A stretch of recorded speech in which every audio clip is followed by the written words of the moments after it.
সবাই ইব্রাহিমরে ধরছে, ইব্রাহিম চল আমরা পুজো দিতে যাব। সাইয়েদনা ইব্রাহিম ফানাযারা নাযরাতান ফিন নুজুম, তাকালেন আকাশে আর বললেন ইন্নী সাকিম, আমি যেতে পারবো না, আমি অসুস্থ। আমি কি আসলে সুস্থ ছিলেন? তো অসুস্থ বললেন কেন? কারণ অসুস্থতা দুই ধরনের, একটা শারীরিক আর একটা সাইয়েদনা ইব্রাহিম মানসিকভাবে প্রচন্ড বিপর্যস্ত ছিলেন, অসুস্থ ছিলেন। এর কারণ গোটা উম্মত মূর্তির পূজা করে, এই দৃশ্য দেখে কোন নবী মানসিকভাবে সুস্থ থাকতে পারে? উনি বললেন আমি অসুস্থ, তোমরা যাও। সবাই বলল ঠিক আছে আমরা যাই। ইব্রাহিম তুই আমাদের ঘরের মূর্তিগুলারে পাহারা দে। মূর্তি পাহারা দেওয়ার জন্য কারে পাওয়া গেছে? সাইয়েদনা ইব্রাহিম কয় ঠিক আছে আজকে পাহারা দি, মুজাম্মের পাহারা, যা তোরা দিতাছি, পাহারা দিতেছি যা। এইবার সাইয়েদনা ইব্রাহিম মূর্তির ঘরে ঢুকলেন, দেখেন কি সুন্দর কথোপকথন আল্লাহ তুলে ধরলেন। আল্লাহু আকবার। মূর্তির ঘরে, দেবীর ঘরে ঢুকে উনি ঘুরে ঘুরে তাকায়, দেখে একটা এমনি হাত আর একটা ব্যাগ করে 14-15টা হাত নিয়ে তাকায় আছে। উনি সবগুলোর সামনে এভাবে তাকায় আছে, দেখে এক একটা এক এক চেহারা, একটা হাতির গণেশ স্টাইলের, আর একটা এরকম, আর একটা নারীর, আর একটা বাঘের, আর একটা তলোয়ার নিয়ে আইতাছি কোপায় ফেলাম আছে না নাই। সবগুলোর সামনে যায়, যে দেখে আর অবাক হয় কত ধরনের খোদার কাছে এরা কত কিছু চায়। আর যে দেখে প্রত্যেকটার সামনে ডেজার্টস আইটেম, মিষ্টান্ন, এক একটার সামনে রসমালাই, এক একটার সামনে কালো জাম, লাল জাম, রসগোল্লা, চামচাম, দুধ মালাই, মালাই চপ আছে না নাই। জিব্বায় পানি চলে আসছে নাকি? তো সাইয়েদনা ইব্রাহিম অবাক, কিরে এত মূর্তি, এত ডিজাইন, এত ভাবে এরা অঙ্গভঙ্গি করে আছে, এত খাবার দেয়া, খায় না কেন? সাইয়েদনা ইব্রাহিম ভাবলেন মনে হয় নাগাল পাই না, আমি একটু তুল্লা ধরি। উনি রসমালাইয়ের বাটিটা নিয়ে যেটা হা করে আছে ওইটার সামনে যায়, কয় খা। কি কয়? বানাই করতেছি মনে হয়। ফারাগা ইলা আলিহাতিহিম, মূর্তিগুলোর কাছে গেলেন। ফাকালা আলা তাকুলুন, খাবি না? খাবি না দাদা, আমি কিছু খা, কোরআন থেকে বলছে, ঠিক কিনা? উনি ভাবলেন ওরা হয়তো খেতে পারে না, নাগাল পাচ্ছে না, কিংবা আমারে দেখে লজ্জা পাচ্ছে।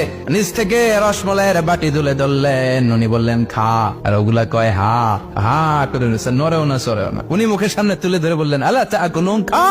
সবগুলার সামনে গেলেন, খা খা, কেউ খায় না, ওগুলো হা করে আছে। সাইয়েদনা ইব্রাহিম বললেন খা, কেউ কথা কয় না। উনি বললেন খাবি না কেন? তাইলে কথা ক। এই যে কষ্ট করে উড়াইলি, মুখের সামনে দিলাম, খাবি না কেন? কথা বল। আলা তাকুলুন, খাবি না কেন? কথা বল। মা লাকুম লা তাতাকাল্লামুন, খাবি না কেন? মা লাকুম লা তানতিকুন, হয় খা নয় কথা ক। বলতেই লাগলেন খা খা, প্রত্যেকটা মূর্তির সামনে গেলেন, খা। ওগুলো করে আছে হা, কোনো কথা কয় না। কয় কেন খাবি না? তাইলে কথা ক।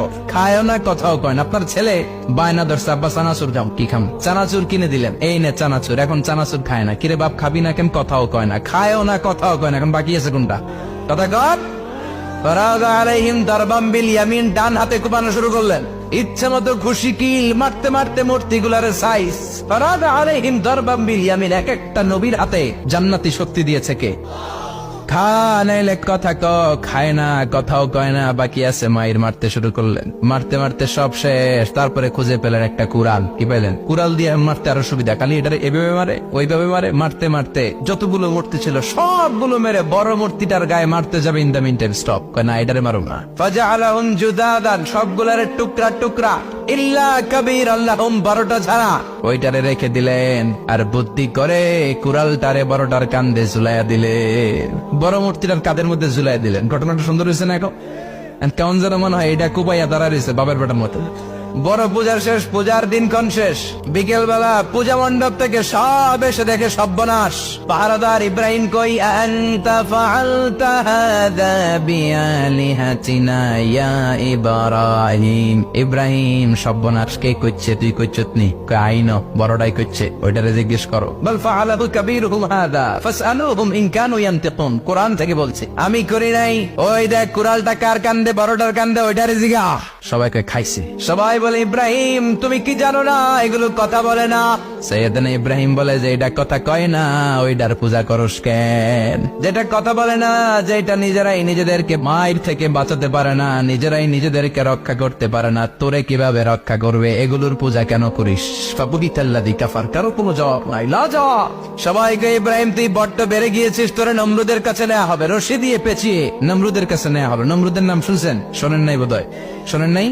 পৃথিবীতে 4 জন বাদশা ছিল, যারা গোটা বিশ্বের বাদশা, গোটা বিশ্বের। 2 জন কাফের, 2 জন মুমিন। মুসলমানের একজন হচ্ছে জুলকারনাইন, আরেকজন হচ্ছে সাইয়েদনা সুলাইমান। কাফেরের একজন হচ্ছে বাখতানাসার, আরেকজন হচ্ছে নমরুদ। এই নমরুদের কাছে নিয়ে যাওয়া হলো রশি দিয়ে বেঁধে।